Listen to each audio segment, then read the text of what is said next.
Sa korupsyon, sa korupsyon, sa korupsyon.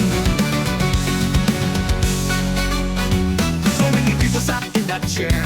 Now everyone is a clown. Some waste their time while some just talk instead of act. They are living in embarrassment. Huling pangulo natin hindi makakumpleto ng pangungusap. Unang magtatagalog, tapos mag-English, tapos mag-Bisaya, tapos magmumura, tapos lilipad sa ere ang utak. Bro, ano ba pinagsasabi mo? Diyos ko po, korupsyon sa bansa natin wala na talagang magbabago. You do drugs, you die, bro. Who is a god sent sell us to China? Mga unggoy ngayon na nakakapupo. Isang malaking teleserye na lang. Hindi na natin maboto ang mga dapat nasa posisyon. Mga binoboto natin puro nakaupo sa loob ng telebisyon.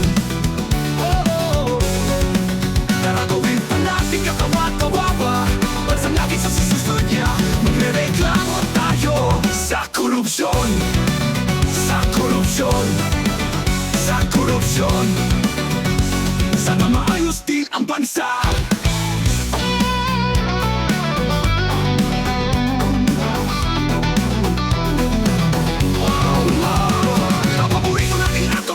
Sa Senado.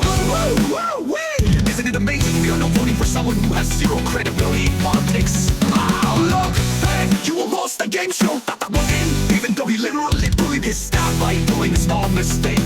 Kailan pa tayo magtatanda? Pag isang American naging presidente, isang Pilipinano ang loko. Wala na talaga pagkasa ang bansa. Ulit-ulit na lang tayo nabubulagan sa mga sinasabi nila. Nabibingis sa katotohanan, tapos magre-reklamo tayo sa huli kapag mali ang nasa posisyon ng katarungan. Bakit hindi muna tayo mag-isip makaputo? Bakit tayo nagpapauto? Hindi naman tayo bobo, hindi naman tayo tama. Nagtataka na lang tayo kasi wala na tayo mabili. Meron pa ba dyan mga natitira na pwede tumakbo? Mga unggoy ngayon na nakaupo. Isang malaking teleserye na lang. Hindi na natin maboto ang mga dapat nasa posisyon. Mga binoboto natin puro nakaupo sa loob ng telebisyon. Mga unggoy ngayon na nakaupo. Isang malaking teleserye na lang. Hindi na natin maboto ang mga dapat nasa posisyon. Mga binoboto natin puro nakaupo sa loob ng telebisyon. Tara gawin pa natin katawa-kawawa.